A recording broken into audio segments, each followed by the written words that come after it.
Boa tarde, boa tarde, boa tarde. Eu sou a Gabriela Werner, sou presidente do Impact Hub Brasil e cofundadora do Impact Hub Floripa, e estou super feliz de estar nesse evento tão importante do Inovativa, com convidados como a Andrea e o Ezequiel, para falarmos sobre pequenas empresas, startups e ESG. E para não demorar muito para a gente entrar direto na conversa, já vou pedir para a Andréia e para o Ezequiel contarem o que é a empresa deles e por que é relevante essa conversa sobre ESG hoje. Andréia, dá um alô para o pessoal aqui que está participando com a gente. Vamos lá, boa tarde para todos, todas que estão aqui conosco, ao vivo, a cores, ou talvez sem cores para quem está só nos ouvindo, mas o nosso papo é extremamente relevante, porque nós vamos falar de três letras aí que têm um significado muito importante para o futuro, e aí é para isso que eu me dedico há algum tempo, já com foco em gestão para sustentabilidade e aspectos de ESG. Então, acho que para mim estar aqui com vocês essa tarde, nesse dia maravilhoso, é muito especial. E por que eu digo isso, sabe? Porque o desafio também está em falar nessas coisas todas de grande gestão, que parece que é uma coisa só para grandes empresas, e trazer para a realidade de mais de 98% das empresas desse país, que são pequenos negócios, e que precisam sim entrar nessa onda e falar e principalmente fazer, assumir práticas de gestão sustentável. Então, é para isso que eu me dedico e faço, seja nos meus canais, né, multiplicando e compartilhando informação ou em consultorias e mentorias também. Então, esse é um resumo. Eu lá nos idos de 2009, sabe, eu sempre gosto de contar essa história. Lá em 2009, eu estava 2008 ali, finalzinho de 2009, eu estava já com a aposentadoria garantida com menos de 30 anos, de uma grande organização, era diretora lá e de repente causou um negócio lá que tinha que tomar uma decisão. E aí eu identifiquei qual era o meu propósito. Eu queria ajudar mais pessoas e organizações a serem melhores para o mundo. E aí eu virei o jogo, abri a minha empresa de consultoria com esse foco. E hoje estou aqui para compartilhar um pouquinho desse conhecimento que eu tenho aí, dessa minha bagagem. Muito obrigada, Andréia. Então, a Prosperitate é uma consultoria que ajuda pequenas e médias empresas, né, Andréia, exatamente a Também. integrar a sustentabilidade, ESG aí no dia a dia. E que bom que você não se aposentou. É, né? Muito bem, muito bem. Ezequiel, conta pra gente da PIP e por que ESG é importante para vocês. Legal, bom pessoal, muito obrigado. É um prazer estar aqui participando, né? Rever a Gabriela, a Andrea também, a gente está conversando aqui.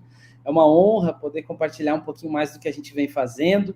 Eu, resumidamente, eu sou empreendedor, né? Faz 17 anos que eu já empreendo e desde 2010 que eu venho trabalhando, olhando com mais carinho para as questões ambientais, sustentáveis, bem antes ainda de ESG se tornar um tópico aí, né, das falas.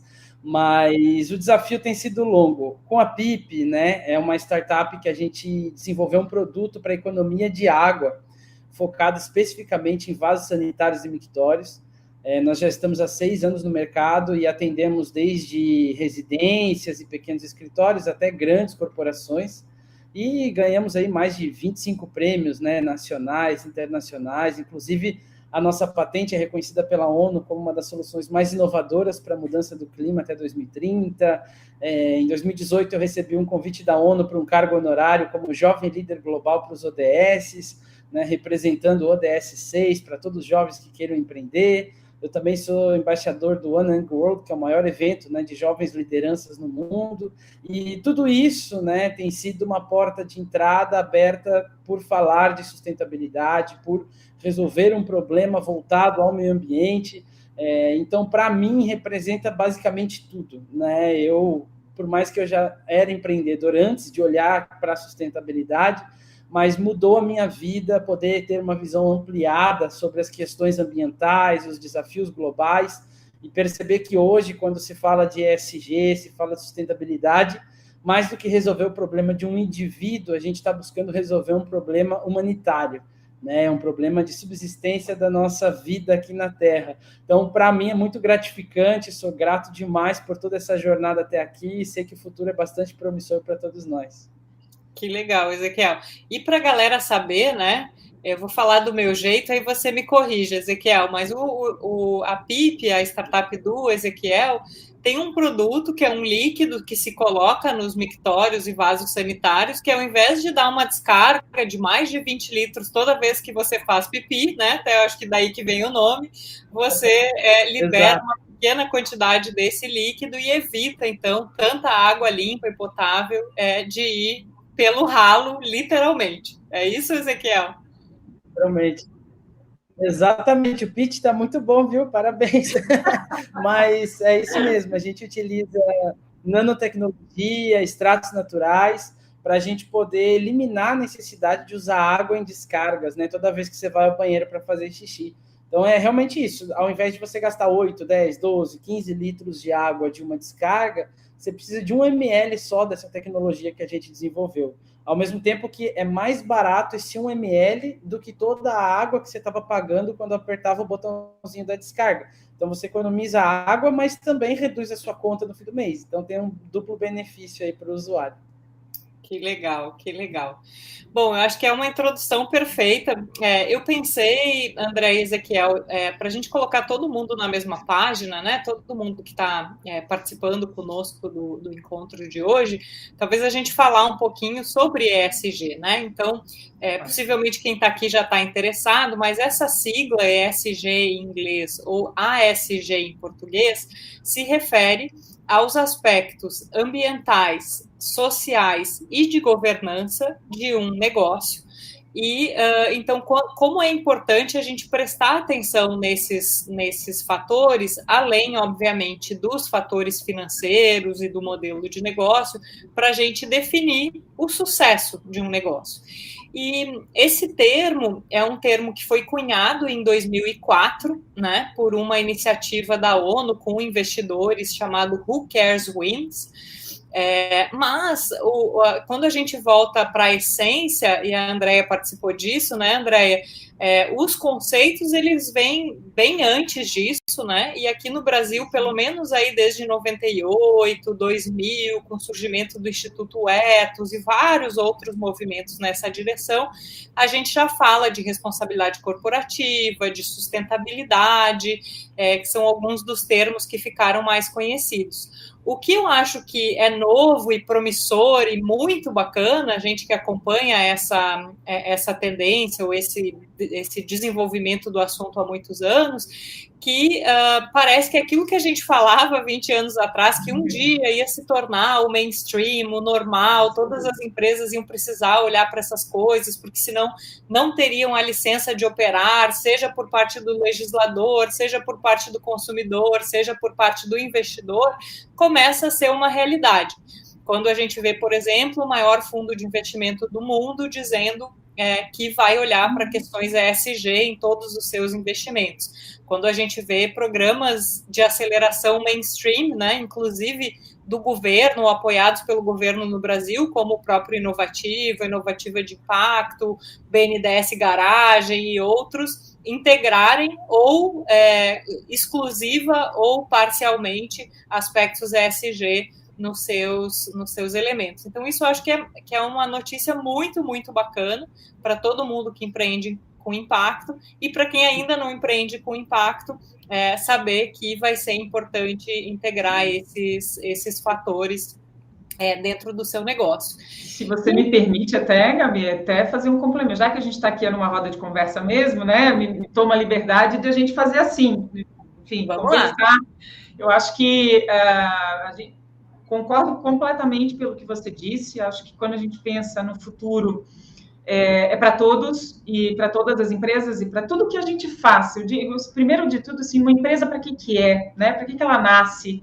Ela tem um contrato social, ela tem um compromisso social e foi um jeito aí que o ser humano inventou de ganhar dinheiro, de fazer transações, foram através das empresas. E por que elas ficam de fora dessa visão de horizonte mais equilibrado para todos, para sobrevivência da humanidade. Por quê? Não, todas as empresas precisam incorporar em seu mindset este olhar de todo. E aí vem uns chamavam de desenvolvimento sustentável, na década de 80 começou o desenvolvimento sustentável, vem a responsabilidade social, depois vem ler como sustentabilidade empresarial, e agora, por que vem ESG? Aí eu quero trazer só o meu olhar, por que isso está forte? Porque, primeiro, foi o dinheiro que chamou para a mesa os aspectos que antes não eram gerenciados. E eu acho que muita gente me pergunta qual é a diferença, André, entre a sustentabilidade empresarial e agora a ESG ou ESG. É que o ESG, pode ver que não fala, lá na sustentabilidade falava em econômico, social e ambiental. Aqui a gente não fala econômico, porque o econômico é entendido como um belo resultado de um processo que considere elementos de governança numa organização, das questões ambientais e questões sociais. Então, veja que ali já tem um pulo do gato. E o segundo é que está trazendo, e o movimento ESG traz indicadores que antes não eram gerenciados. E por uma necessidade. Então, quando a gente fala em diversidade dentro das organizações, a gente não pode só falar, porque a cor, é o tamanho, não. Quais são os teus indicadores de diversidade para você ter propriedade para dizer? Qual é o teu marco zero para a caminhada? Então, eu vejo que esse movimento de trazer o ESG para a mesa é muito mais do que só uma moda, mas sim quantificar, qualificar dados e mostrar, sim, que é possível lucrar com a sustentabilidade, é possível ter organizações e que talvez no futuro aí, espero eu, né, esperamos nós, não muito distante, seja a única saída para todas as empresas terem realmente um modelo de gestão sustentável. Mas até lá, a gente vai ter, sim, algumas iniciativas que falam de impacto. Temos aí agora 80 empresas selecionadas nessa rodada da Inovativa, tem várias iniciativas que trazem para dentro um outro olhar para o processo de gestão que não só ganhar dinheiro. E aí, ESG é isso, gente. É botar na mesa indicadores que vocês não tinham antes e que não gerenciavam antes. Então, eu gosto de simplificar as coisas. Então, é isso. Agora, o como, a gente vai poder conversar bastante sobre como. Bem legal, Andréia, bem legal, né? E a gente entender que os dois elementos, ou os quatro, se a gente quiser entender o ESG e mais o econômico, né, são super importantes para a gente pensar no sucesso de um negócio como um todo. Tem um líder que eu gostava muito de ouvi-lo, que ele falava que não dá para a empresa dar certo num país ou numa sociedade que não dá certo. Então, se você não tem legislação, segurança, recursos naturais e tantas outras coisas, a empresa não está descolada, ela faz parte, né, de todo esse contexto e a gente precisa se responsabilizar por isso. E aí eu ia pedir para o Ezequiel, no contexto da PIP, Ezequiel, conta para a gente o que é sucesso para vocês.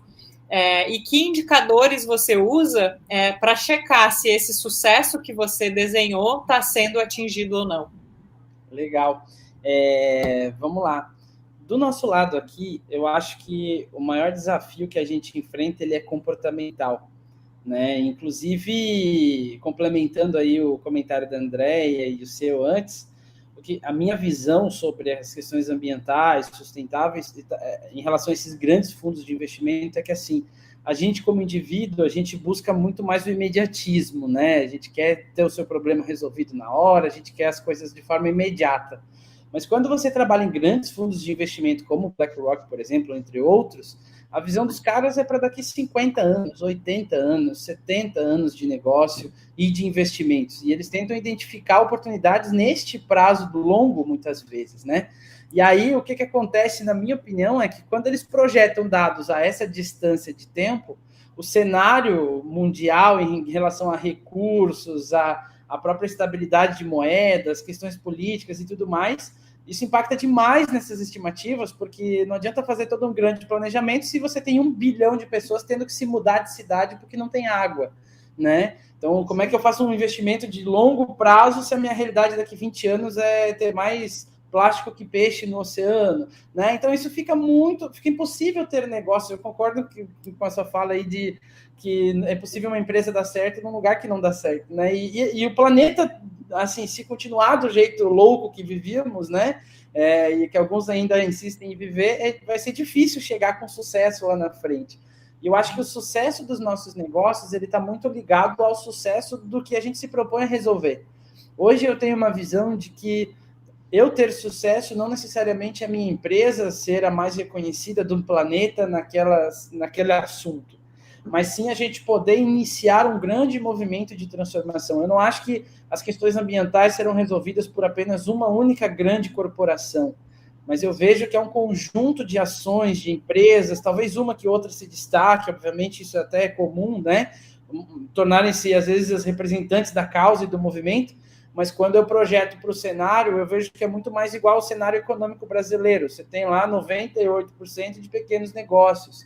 Então, o que movimenta a economia não é aquela multinacional que decidiu abrir uma empresa com 5 mil vagas, e sim os outros milhões de brasileiros que têm um MEI, que têm 2 funcionários. Então, eu acho que as questões ambientais é muito isso. Por isso que, no meu caso, o meu maior sucesso aqui com a PIP, eu não diria que ele seria intrínseco financeiro, né? Ou puramente ligado a finanças, porque sim, nós somos uma empresa que vendemos produto, nosso objetivo é ganhar lucro, somos lucrativa, a empresa anda super bem, mas eu acho que o maior resultado como sucesso não necessariamente é fazer uma venda de um produto, mas sim essa transformação cultural, porque na minha opinião é o maior desafio que não só eu, mas todas as outras soluções enfrentam. Então, assim, fazer uma pessoa separar o lixo é um grande desafio cultural. Fazer a pessoa entender que tem que fechar a torneira enquanto escova os dentes é um desafio cultural. E vai muito além, né, de vender o meu produto, sabe? E, às vezes, as questões ambientais são desafiadas pela cultura do povo, né? Então, por mais que o Brasil, a gente pense assim, tem muita água aqui, não precisamos nos preocupar com isso. Mas o cenário não é esse. Então, no meu caso aqui, o sucesso, para mim, sendo bem sincero, é quando eu recebo um WhatsApp de uma mãe com uma criança do outro lado falando assim, eu quero meu PIP, porque eu não quero mais dar descarga, sabe? Então, assim, por mais platônico que possa parecer esse amor ao sucesso dessa forma, eu acho que essa é a maior transformação que eu posso entregar para a sociedade como empresa, né? Porque o Ezequiel A, o Ezequiel B, o Ezequiel C ganhar dinheiro, legal, isso já existe há muito tempo. Mas causar uma transformação social, cultural e fazer as pessoas entenderem a importância até dos pequenos atos, como dar uma descarga, como acionar uma descarga, e o quanto isso representa na sociedade e no mundo, eu acho que esse é o maior valor que eu consigo entregar, e para mim esse é o sucesso. E como que a gente mensura isso, né? Hoje a gente mensura isso pela quantidade de pessoas que a gente consegue tocar, direta ou indiretamente, né? Então, seja por indústrias, empresas que usam o nosso produto lá, tem uma empresa no Rio Grande do Sul, por exemplo, com 20 mil colaboradores. Ali a gente está falando de 20 mil pessoas diretas, mas são mais de 100 mil pessoas, considerando famílias, pessoas próximas, que em algum momento chega a informação para elas. Olha, lá na empresa eu não dou descarga quando eu faço xixi. Mas por quê? O que é isso? Como assim? Então, quando a gente consegue mensurar esse impacto, para a gente a medida de sucesso, eu diria que é a quantidade de pessoas que, quando vão no banheiro para fazer xixi, param para pensar antes de acionar a descarga, né? Seja porque me viu ou porque ouviu eu falando, que nem agora. Eu tenho certeza que todo mundo que está assistindo a gente aí, na próxima vez que for fazer xixi no banheiro, vai lembrar de mim. E tem que lembrar. Né? Não, eu queria lembrar que a gente está falando principalmente para empreendedores aqui nessa conferência, né? Então, talvez entrando ainda em um pouquinho mais de detalhes nessa pergunta, quando você define lá o seu plano estratégico, os seus OKRs, os principais indicadores, o que entra em primeiro lugar? Número de clientes, litros de água poupados, número de pessoas que estão em contato com essa tecnologia, o faturamento. Conta para a gente, assim, os 3 a 5 indicadores mais importantes que você acompanha como fundador da empresa. Bom, falando comercialmente, hoje o indicador que a gente mais acompanha é o de base instalada. A gente chama assim para cada vaso sanitário que usa a nossa tecnologia, né? Porque automaticamente a gente sabe que muitas pessoas interagem com o mesmo vaso sanitário. Então, a gente gosta muito, né, de usar uma estratégia que é aquela do One Metric That Matters, né, é uma métrica que importa, porque quando você é uma startup, tem muita coisa para medir, muita coisa relevante que teria que ser feita, e é comum se perder nesse dia a dia da operação, dizer, tá bom, eu estou olhando para 200 mil planilhas e não sei o que eu estou fazendo de verdade. Então, a gente tenta ter uma métrica que é aquela chave do mês, assim, sabe? Tipo, é isso aqui que nós vamos correr atrás, o resto vamos olhando. E aí, hoje, para nós, é o de base instalada, porque a gente consegue ter mais ou menos uma previsão de receita por base instalada, ter uma previsão de pessoas que acessam aquela base que foi instalada, e até mesmo de lifetime, né, de recorrência, de tempo daquela base usando o PIP, por exemplo. E que hoje tem se provado muito longa, né? São anos e anos que a base fica instalada ali, gerando receita. Então, tudo isso é o principal mote da PIP hoje, né? É quantos vasos sanitários tem um PIP. E aí, a partir disso, a gente começa a medir outros indicadores, como receita por base instalada, usuários por base instalada, tempo de vida, né, útil dessa base versus receita. Esse tipo de coisa é o principal hoje que a gente costuma medir. Bem legal, Ezequiel, bem legal. E eu vou continuar nesse gancho, Andréia, né, de conversar aí com os empreendedores. Você, como consultor, eu imagino que tenham clientes que já nasceram com essa intenção, que te procuram para melhorar, para checar se o que eles estão fazendo está funcionando, mas também empresas que estão se transformando e querem ajuda para fazer esse processo. Conta para a gente quais são os principais instrumentos que você constrói junto com eles para chegar nessa integração do negócio que para de pé, que é financeiramente próspero e também que tem elementos ESG integrados. Eu acho que eu trabalho tanto com pequenos negócios como com grandes empresas, sabe? E a matriz é a mesma, porque nós temos hoje um grande número de nascentes que já nascem entendendo o impacto no mundo, ótimo, mas a maior parte dos negócios ainda são criados num mindset lá de 300 anos atrás, que ainda está sendo ensinado nas academias, ainda tem lá uma matériazinha sobre sustentabilidade, parece descolada da realidade. Então, existe um grande volume ainda de empresas, e tudo bem, tá? Tudo bem, não está errado, porque foi assim que a gente fazia negócios no passado, mas está errado continuar assim, porque nós estamos com evidências sociais, ambientais e econômicas que nos mostram que alguma coisa precisa ser feita.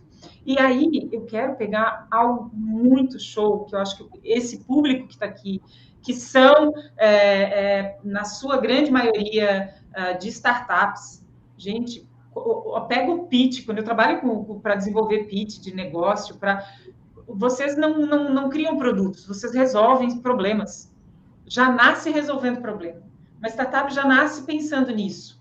Então, é muito mais fácil ampliar o seu olhar do problema pensando no impacto muito maior econômico, ambiental, e botar isso na roda. Então, existem algumas ferramentas, depois, com o decorrer, acho que depois eu vou deixar aí, fiz um painel de dicas aqui, onde encontrar informação, onde baixar tal ferramenta, porque é isso que eu gosto. As pessoas precisam sair daqui prontas para, em condições de dar o primeiro passo de transformação e mudança.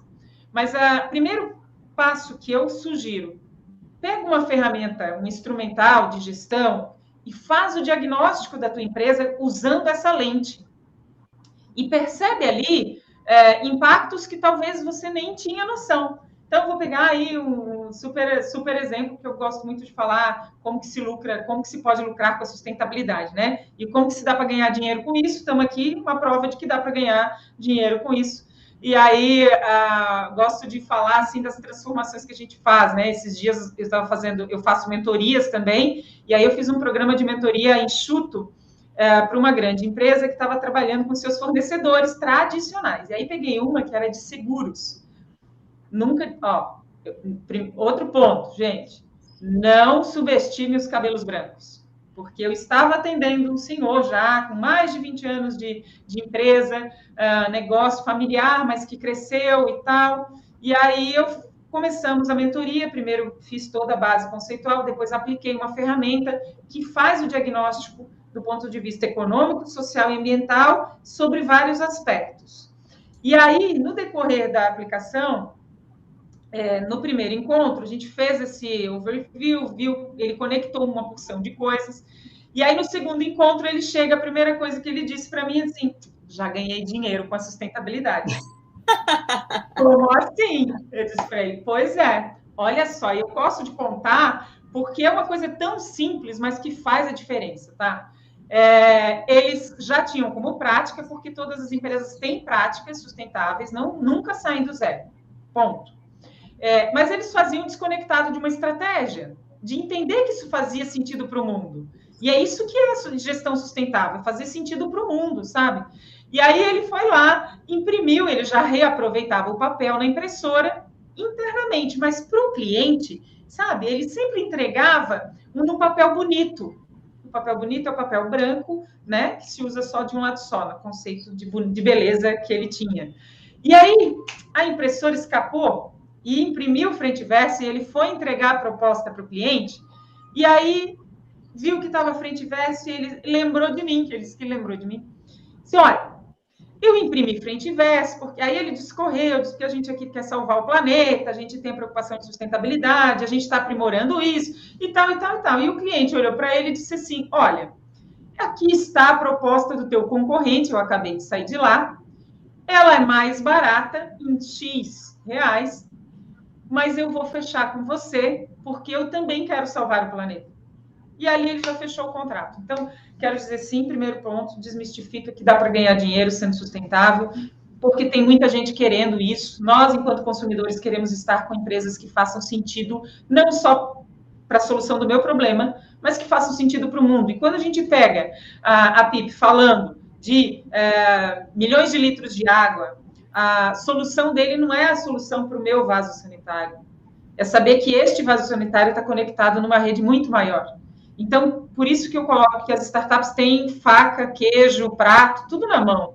Porque, na sua essência, quando a gente usa as ferramentas para a criação, para planejamento, ela já fala em propósito, ela já conduz para pensar em propósito, a solução de problemas. Então, é muito fácil dar o próximo passo. Eu acho que essa é a grande mensagem que eu coloco aqui. E depois eu vou botar aí as dicas de ferramentas aí para todo mundo poder acessar e já sair aí dando o primeiro passo depois daqui da nossa conversa.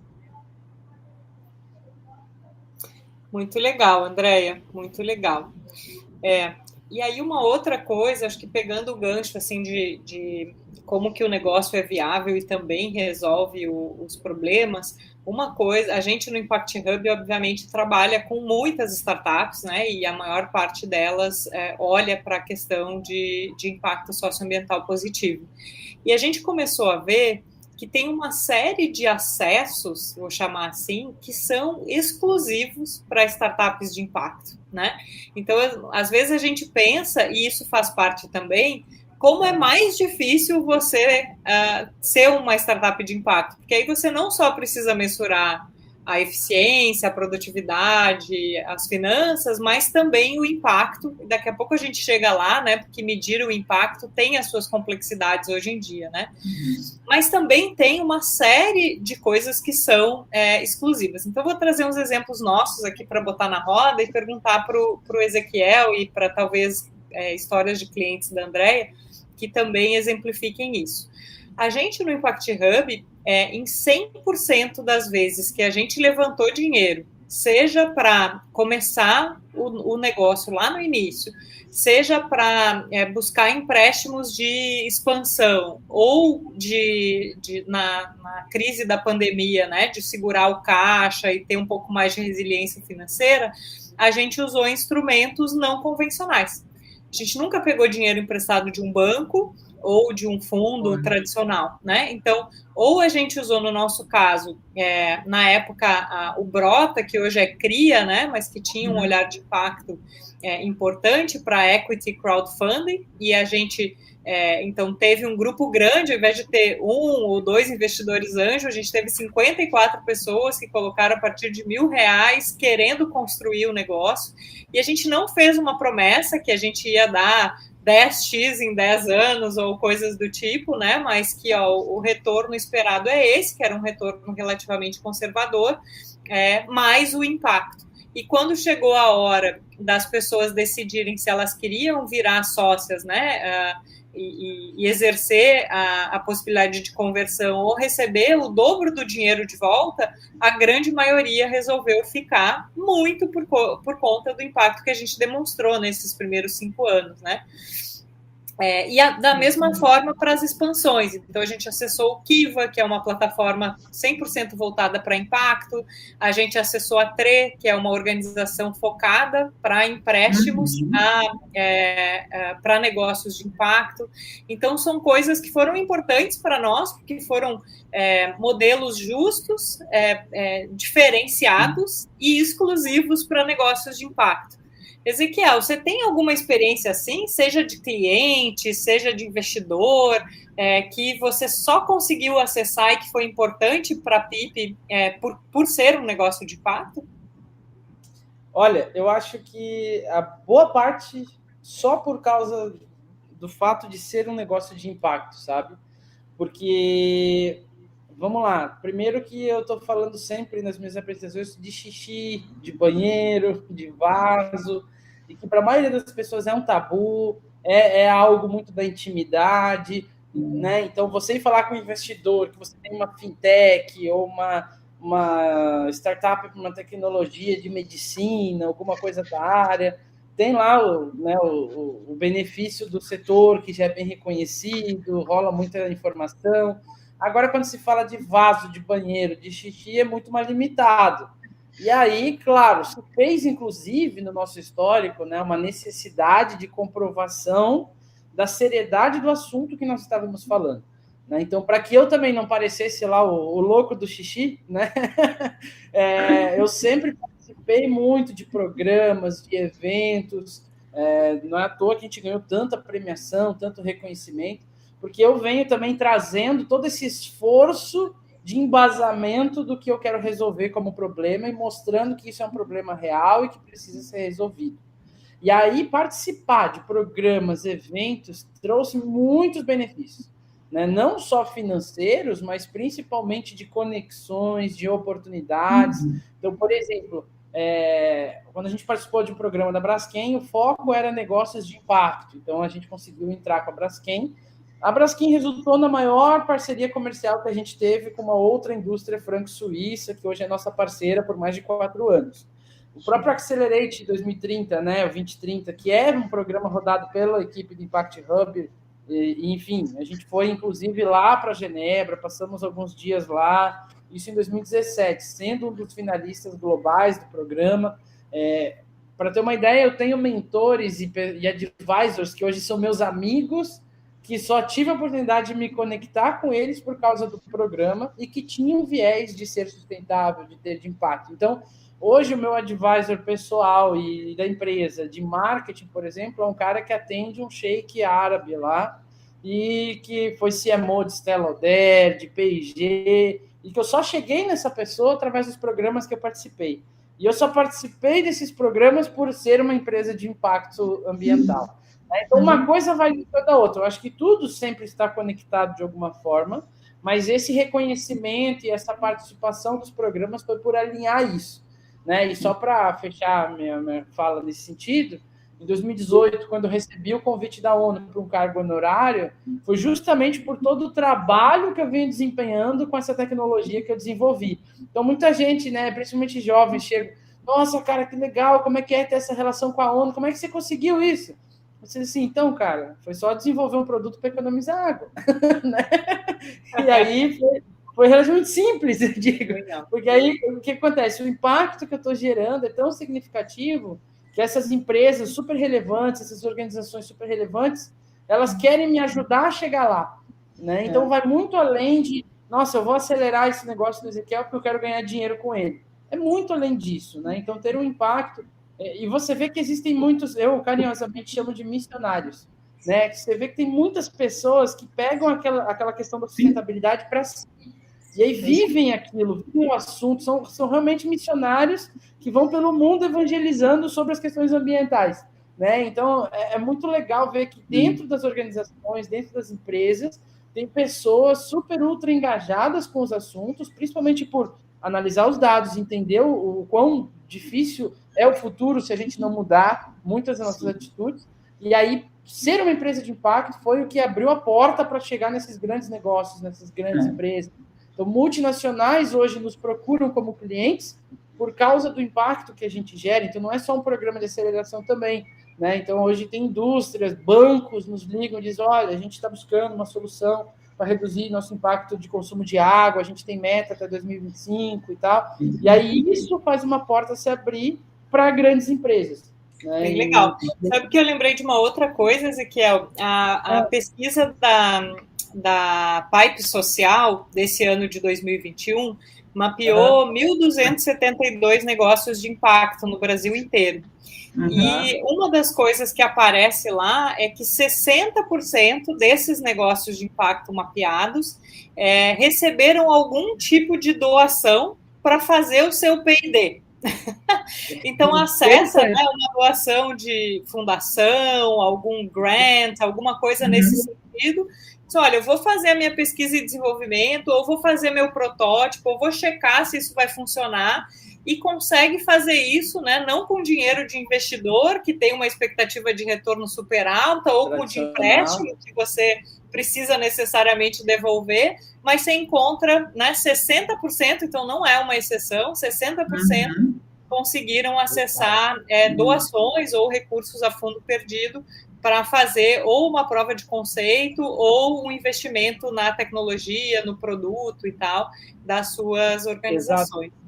Andréia, cada vez vai vir. Antes de dar várias dicas de onde encontrar questões, e a gente tem uma pergunta aqui da Helena, a Helena Martins, que ela falou o seguinte: existe algum lugar onde eu posso ver as diretrizes para aplicar na minha empresa? Conta para a Helena qual que é alguns pontos de início aí que ela pode levar em conta. Maravilha. Só para dar um fechamento na fala anterior, que eu imagino que quem está aqui não trabalha somente em negócio de impacto. A gente tem pessoas que se dedicam, onde aí, por critérios, o negócio é classificado como negócio de impacto, mas nós temos também negócios que nasceram com um viés tradicional, vamos chamar assim, e que também deve olhar para essas questões de ESG como oportunidade, e aí, seguindo todo esse discurso que o Ezequiel falou agora. As grandes empresas, cada vez mais, eu participo de um grupo de grandes empresas que fazem a gestão de fornecedores, eu trabalho com política de gestão de fornecedores, os critérios estão cada vez mais baseados nessa agenda ESG, utilizam frameworks, standards, coisas específicas que evidenciam este impacto, essa diferença. Inclusive, não só nas grandes empresas, a gente tem recente, este ano, em abril deste ano, foi, então, estabelecida uma nova lei de licitações que valorizam negócios que trazem, na sua característica, aspectos socioambientais, no processo do licitatório, que era sempre baseado em menor preço. Então, eu digo que vem avançando as oportunidades, existe sim um número de grandes empresas definindo sua estratégia ESG, mas a gente precisa de um grande volume de pequenos negócios para atender e ajudar realmente esse bolo a crescer, né? Então, aí vamos lá no como. Bom, nós temos um universo de opções, acho que a Gabi já falou aí de oportunidades, de ferramentas que ajudam no processo de planejamento e gestão de impacto. Então, a gestão de impacto vai gerar dados e informações para a gestão ESG. Não existe fórmula.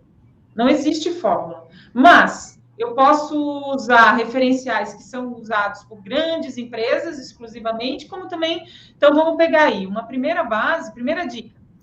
Foi falado no Instituto Ethos. O Instituto Ethos nasceu, é uma referência nacional, e lá eles desenvolveram ferramentas específicas para pequenos negócios.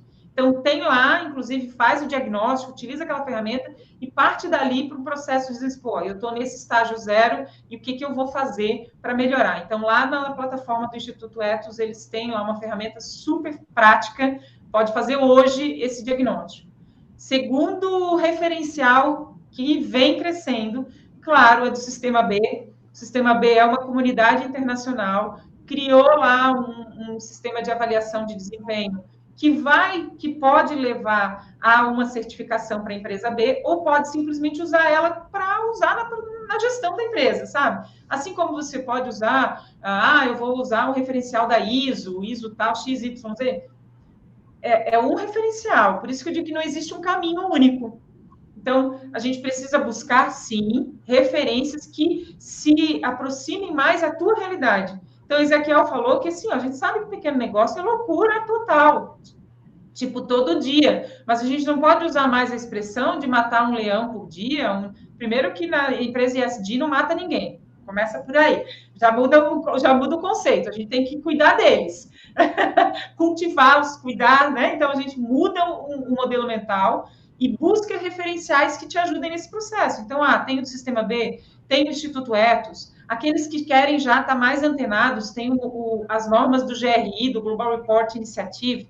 Lá, inclusive, eles criam indicadores, gente. Já orienta indicador que tu pode acompanhar e medir.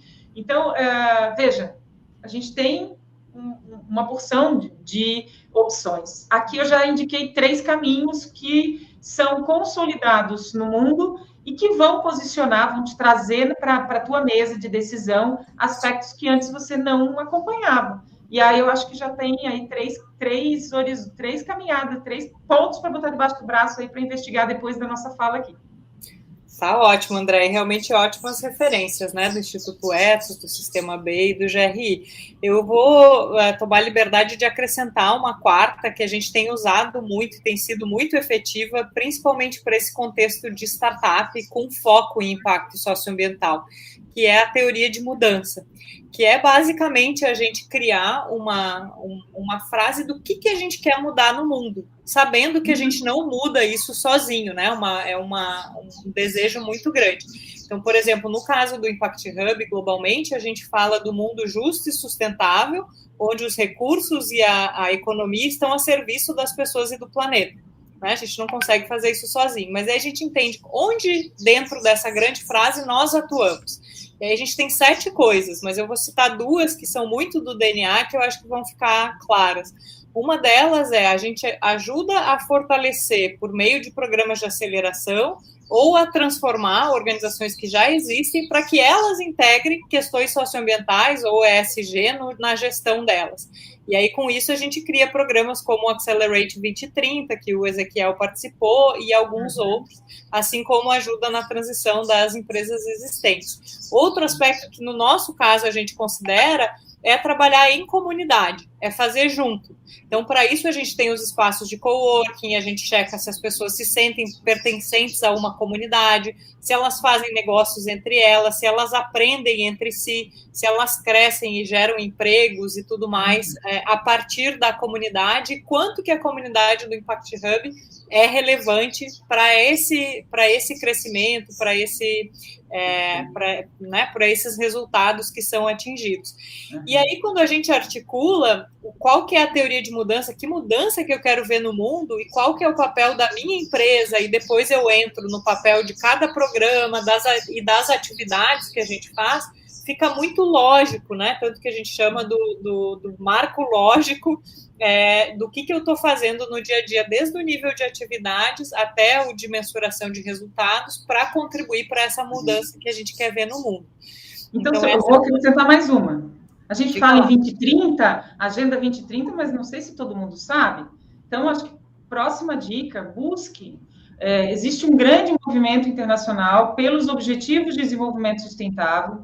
E aí, meu desafio, e eu coloco o desafio aqui, é identifique os objetivos para chamar de seus.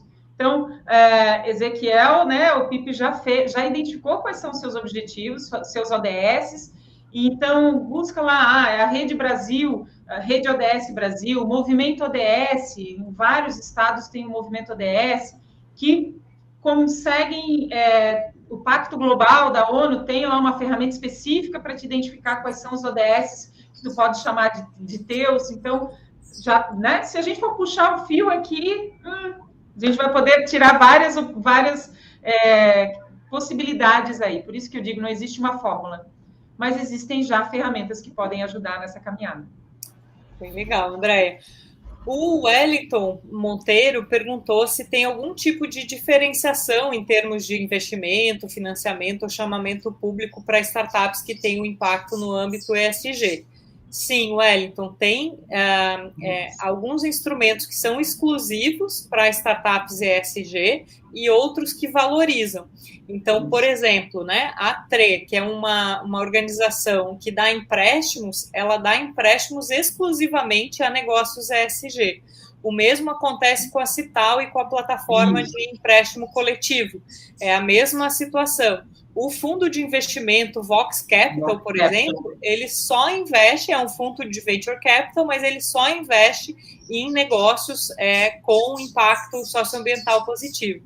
E como a Andréia falou, cada vez mais no âmbito governamental também, a gente começa a ver num ritmo mais lento, que é normal nesse setor, uma valorização dos aspectos socioambientais na contratação.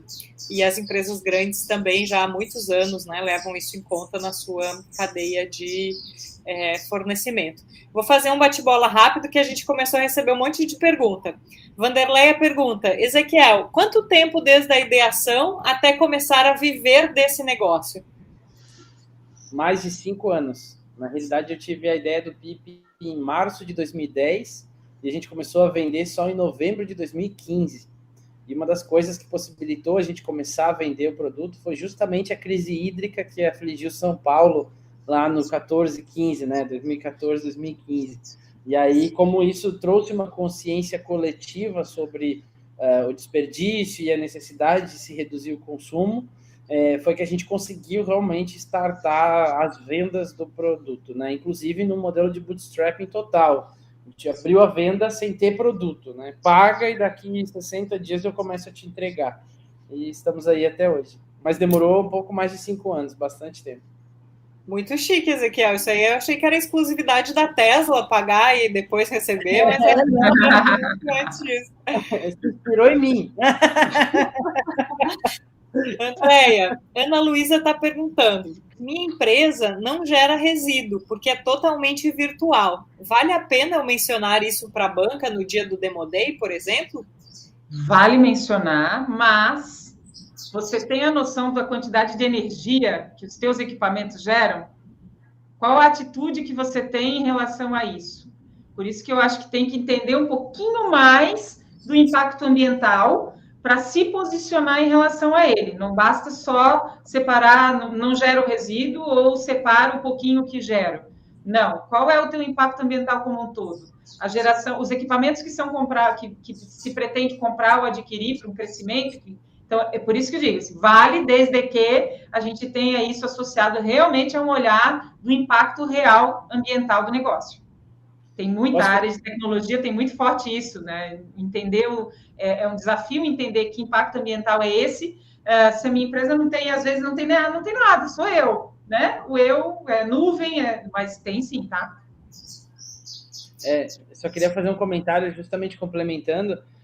Eu, assim, uma dica de pitch, né? Eu não coloco informações que eu não julgo serem, assim, importantes para entender sobre o meu negócio. Né? Então, concordo com a Andréia no sentido de que não é só porque eu gastei menos luz eu vou falar que eu sou mais sustentável. É todo um conjunto de coisas que você precisa avaliar. E como realmente assim não é tão trivial essa questão dessa análise bem feita, bem processada, eu também não sei se eu jogaria isso num pitch, se eu perderia... Qual é a banca, né? Assim. Depende da banca, né? 15 segundos, 30 segundos... Aí você tem lá uma fintech, você gasta 30 segundos dizendo que não gera resíduo. Tem muito a ver com o teu negócio, sabe? Tipo, sei lá, se for uma coisa que você quer muito falar, aí tudo bem, é uma decisão pessoal sua.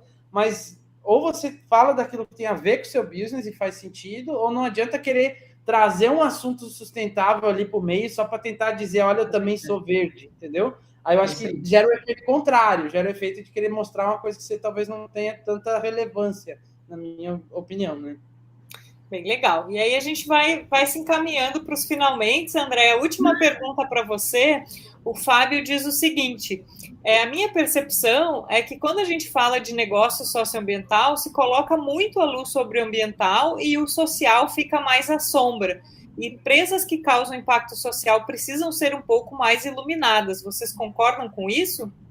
Total. Na verdade, quando a gente fala da sustentabilidade ou de questões ESG, não existe peso maior ou menor para um ou para outro elemento. A gente pensa a dimensão, nas 3 dimensões, num peso igual. Então, o ambiental, às vezes, é mais evidente, parece. Mas o social, ele precisa... Somos nós, tanto social interno quanto externo, e eu acho que existem movimentos positivos. Quando a gente está falando, a pauta da diversidade está na nossa mesa e precisa ser discutida e precisa ser muito mais ainda para avançar. Então, eu concordo que sim, quando a gente fala em sustentabilidade, existe uma associação imediata às questões ambientais, mas a gente precisa avançar e ir além e olhar essas 3 dimensões em pé de igualdade. A gente está falando em ganhar dinheiro, a gente está falando nas questões sociais e ambientais numa mesma plataforma. Eu acho que... Posso complementar também, Gabi? Vamos lá.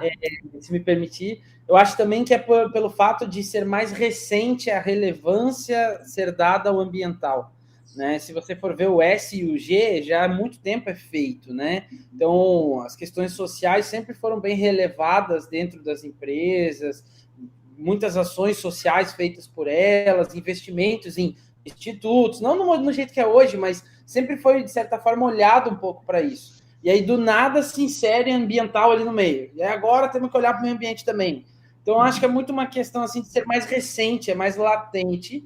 Talvez por isso apareça um pouco mais essa informação, mas eu acho que com o passar dos anos, meses, anos, as coisas tendem a se lateralizar e aí sim atingir esse ponto de equilíbrio ideal. Porque, ao mesmo tempo, né, não dá para esquecer que o ESG também representa a governança. Né? Um exemplo. Então, até as questões financeiras de um negócio têm que ser saudáveis, sustentáveis. Então, eu acho que é só porque é mais recente, eu diria. Né? Tipo assim, está mais em foco, agora em voga agora a questão ambiental. Aí, por isso que parece que as startups de ambiental estão bem melhor do que as de social. Não é muito isso na prática. É mais uma questão de mídia, exposição mesmo. Mas eu acho que pela inovação recente aí do assunto, sabe? Mas tem muita coisa, Fábio. A gente no Impact Hub entende que, por exemplo, faz um trabalho social e econômico que a gente se orgulha e que tem passos maiores a dar na área ambiental. Então, acho que dependendo para onde você olha, você vai enxergar modelos muito legais também na área social e governança e tal. E para a gente encerrar, então, essa roda, eu queria fazer um fechamento, né? Pedindo aí um fechamento mesmo da Andréia e do Ezequiel, e, de repente, convidando vocês a compartilhar com as pessoas que estão aqui com a gente como que vocês aprendem, né? Se inspiram, aprendem, continuam aprendendo e se desenvolvendo ao longo do tempo. E quanto que trabalhar com sustentabilidade também mexe com o indivíduo e não só com o negócio. Andréia, quer ir primeiro? Não? Vamos lá, a gente fica até assim, eu estou processando ainda tudo isso? Como assim? Deixou para quantos minutos? Mais 10 para cada um? Muito bom. Vamos lá, então, olha, trabalhar com sustentabilidade é olhar para frente. Hoje, na verdade, eu brinco muito que a gente não precisa de mais profissionais sustentáveis, a gente não precisa de mais empresas exclusivamente de impacto, a gente precisa que todos e todas sejam mais sustentáveis, que todos os negócios se tornem negócios de impacto num futuro que não seja um futuro muito distante. Eu sempre coloco, né, a caminhada é longa, mas nós não temos mais tempo. Então, nós temos que apressar o nosso passo e nós temos que realmente, aí eu já vou aproveitar para deixar o convite para cada um e cada uma que está aqui hoje. Foram muitos insights, e olha que a gente nem falou da inovação sustentável que nasceu lá em 1900 e tanto, hein? Se a gente fosse entrar no mérito dessas questões. Mas eu quero deixar o convite aqui e agora, para cada um e cada uma, pegar pelo menos uma dica, uma ferramenta que a gente falou aqui hoje e olhar para ela, olhar o teu negócio com esta lente. Então, esse é meu convite, e aí, é claro que a gente quer a transformação dos negócios e, por consequência, né, a transformação e a garantia de um futuro para as nossas gerações futuras, longínquas, assim, a perder de vista. Então, meu convite é esse, vamos botar na mão, na massa e fazer hoje o primeiro passo. Então, esse é a minha mensagem final. Obrigada, Andréia. Ezequiel, o que você quer deixar aí para a turma que participou com a gente hoje? Olha, eu diria que quanto mais os dias passam, eu tenho entendido duas coisas. Primeiro, tudo é dado, tudo é estatística, né? Então você precisa aprender a ter uma visão muito clara sobre os números, né? E eu tenho aprendido muito sobre isso. E ao mesmo tempo, uma das formas principais que eu uso para aprender, né? Que foi a sua pergunta, como que eu aprendo, continuo aprendendo, eu observo, né? Então observa e analisa, observa e analisa, observa e analisa. Eu acho que a maioria das pessoas não para observar a sua volta, o seu entorno, e às vezes o empreendedor ele está muito focado em resolver o problema do dia a dia do negócio, da sua tarefa diária como empreendedor, e ele se perde nessa observação, né? Só que os grandes insights, as grandes percepções, as grandes sacadas, elas vêm de momentos de observação, análise e reflexão. Observação, análise e reflexão. Então, você ser capaz de olhar e observar, avaliar, entender números, né? Então, tudo isso tem me trazido muito conhecimento no meu dia a dia, né? Tem transformado, na realidade, a forma como eu empreendo.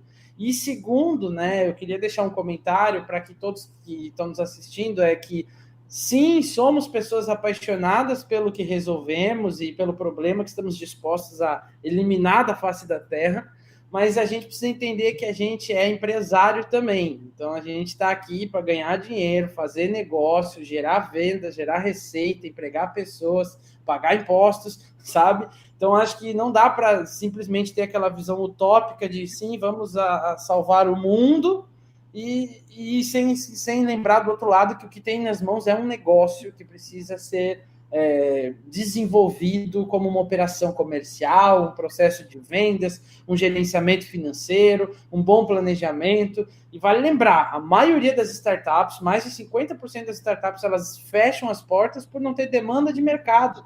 Então não adianta querer ter um produto, nossa, que legal, vou salvar o planeta Terra com isso aqui, mas se ninguém quer pagar por aquilo, de nada resolve. E aí, fechando a minha fala sobre o Elon Musk e a Tesla, que você citou antes, eu tenho plena certeza que deve ser menos de 0,01% dos compradores do carro da Tesla que o compram simplesmente porque ele é elétrico e é melhor para o meio ambiente, sabe? Eu acho que a grande maioria não faz nem, tipo assim, beleza, no fim do dia ele é elétrico, sabe? Em contrapartida, eu acho que esse é o desafio de nós empreendedores. Tá bom, até eu mudar um planeta inteiro o comportamento deles, não vou conseguir tão simples assim. Então, o que eu preciso fazer? Usar tecnologia, informação, conhecimento que eu tenho para desenvolver inovações suficientes que garantam um desenvolvimento sustentável, uma melhora e uma proteção do meio ambiente e do social, mas, ao mesmo tempo, traga dinheiro para dentro do caixa, para dentro da empresa. Né? Então, acho que no fim do dia, eu acho que esse é o objetivo. Temos empresas de sucesso que ganham dinheiro, até porque, na minha opinião, quem cuida do meio ambiente, quem cuida das questões sociais, tem que ficar muito rico. Sabe? O dinheiro tem que vir para a mão de quem cuida do meio ambiente, para quem cuida do planeta, para quem cuida das pessoas, né? Para quem tem essa visão macro e não só a visão interna de vamos encher o bolso de dinheiro e acabou. Então, acho que esse é o conjunto de tudo. Eu quero ganhar muito dinheiro para poder fazer muito mais do que eu já faço hoje, com a quantia que eu tenho. Eu acho que essa é uma visão de empreendedor/empresário do dia a dia, entendeu? Obrigada, Ezequiel. Se eu fosse fechar aí esse ponto, eu diria para a gente seguir junto, né? Aprender em comunidade, aproveitar essa riqueza da comunidade do Inovativa de Impacto, não só durante o programa, mas depois, porque como empreendedores a gente passa por muitos momentos de dificuldade, ter esse apoio é incrível, né? E corroboro com o Ezequiel, eu acho que tem espaço para negócios de tudo que é tipo de tamanho, dependendo com o estilo de vida que a gente quer ter, mas tem sim um convite para a gente ter mais negócios de impacto com ambições grandes, né? e que isso realmente faça a diferença no nosso país e no mundo, e a gente está aqui para fazer junto. Obrigada, Andréia, obrigada, Ezequiel, obrigada, time do Inovativa, e principalmente obrigada para todo mundo que nos acompanhou nesse sabadão aqui. Um abraço forte para todo mundo. Um beijo. Até.